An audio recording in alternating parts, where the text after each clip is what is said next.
Their stories about when they saw your movies or they've been fan of your TV shows and they appreciate your work. It's really nice. It's very rewarding for me. I can imagine. Delayed gratification. Your shirt says "bite me." Yes. All right. Is that an expression or an invitation? I went and saw James Marsters. Yeah, it's a James Marsters So, shirt. We get it. Yeah, so that was why. Oh, you were pointing somebody. I didn't know if we were still. I don't know where we're at. Okay, all right. That's Sarah Connor over there. Yes. She's a cosplayer right there. That's the term, right? Cosplayer? That is the term, yeah. There she is right there, Sarah Connor. Oh, switching the glasses for this. All right. Go all out. Commit to it. You have a question? Yes, actually I do. Oh, sorry. Are we in the question part of the show? We can be wherever you want to be. Okay, cool. Robert, I'm an up-and-coming creative writer, and I'm curious about the mindset from like characters like the Terminator, which is kind of singular and it ends very quickly, and your character that you play on Scorpion, which is progressive, and the difference between the two. Playing a character like Cave Gallo for a long period of time is a lot of fun because you actually kind of get to live the part, and the more you do it, the more you kind of have an idea of how your guy's going to react in different situations. There's a real familiarity you get with the role, doing it week in, week out, so you grow to be quite fond of it while you're doing it. Doing something specific like Terminator 2, T-1000, much more difficult in the sense that you've got you know exactly the beginning, middle, and end of where you're going with that character and what you've got to do, and you got a specific time to pull it out. Whereas with someone like Cave Gallo, I don't know where they're going to take him. I don't know where he's going to end up. So it'll evolve. So it keeps it interesting. But of the two, I like doing both mediums, film and TV. It's a different style of acting, and yet it's just acting, you know. But film, you kind of can focus in. Like I said, you got a beginning, middle, and end. Whereas TV, you don't know what the end is going to be. Now, even though you're not sure where Cade is going, do you have an idea, like as you play him, where you think he is going? I have no idea. I have no idea what they're going to do with him. They could kill me off tomorrow. You know, I don't know. So I don't know. You know, I mean, you don't know. You've got to just go with the flow and see where it takes you. And do you work with the writers at all in the development of your character? Not really, but I do notice the writers steal a lot of qualities that I have and things that I say, and they'll wind up in the script. I walk around usually before every take and sort of say, "God bless John Wayne," and that wound up on the clapperboards. You know, the next thing you know, they're making a T-shirt, "God bless John Wayne." And then the next thing you know, Cave Gallo's a big John Wayne fan. You know, so it's interesting how that stuff permeates from your life into the character, how they pick up on that and they go with it. So it makes it taking the character home with you a little bit easier. Yeah. All of a sudden you kind of go like, yeah, I guess it's pretty close to how I carry myself or whatnot. Yeah. We'll see. I wanted to say, huge fan of Scorpion. We have a blast watching it every week. I love making the show, and I can tell you honestly, the whole cast loves making the show. We really think we have a very unique show. It's sort of a procedural. It was supposed to be a drama, and then we found out we could actually be funny. So you've got a show where there's humor. It has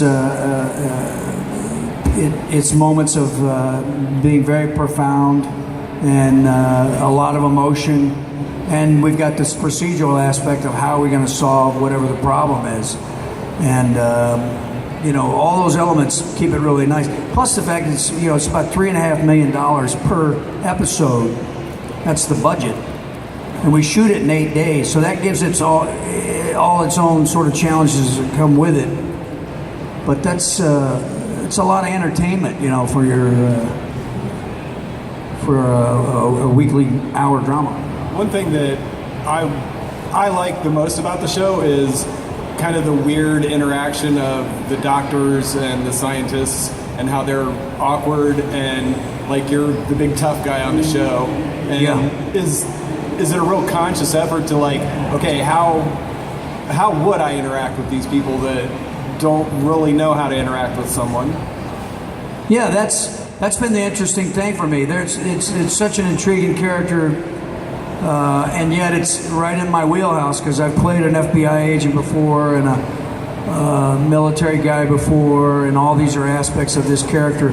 So you can focus more on the other things. I don't have to focus on that. Now I can focus on what the relationship I have with Walter O'Brien, the lead character, Elias Cabell, and what is a paternal relationship like that like, where it's a young man that I've raised and helped develop, and so you focus more on those elements. How would I react to this person that has this compulsion? You know, the Dr. Eddie K. Thomas, Toby Curtis. How would I react to him? And it's taught me a lot, you know, to be inclusive and understanding of different type of people, and everybody's different. And I think that's some of the main value of the show, that no matter who you are, you can still belong and be a part of a family. And I think that's why it's resonated with the American public and the worldwide public, because it's actually an international hit. So I do want to say congratulations on season 3. yeah, we're in season 3. Season 3, we've done 2 episodes so far already. Picked up where we left off last year, and we're hitting it hard. We got some big stuff right away. So, what can you spoil for us? If everybody puts their phones away, what can you spoil for us? I can't give you anything. I tried, guys. I'm I sorry. am sworn to secrecy.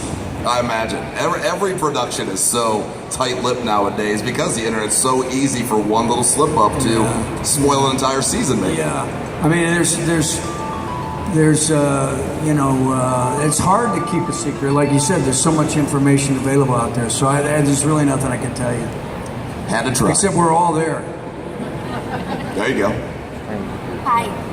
First off, Judgment Day was my favorite movie. Terminator growing 2 up. Judgment Day? Yes.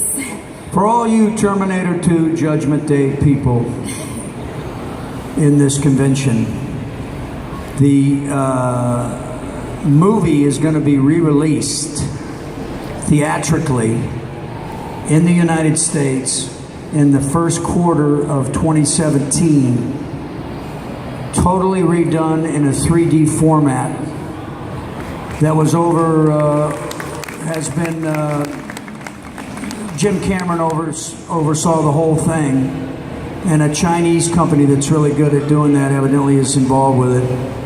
And the film has never been released in China. So this kind of came about from the point of view that they wanted to release for the first time for the country of China the film, and they decided to take it a step further in 3D.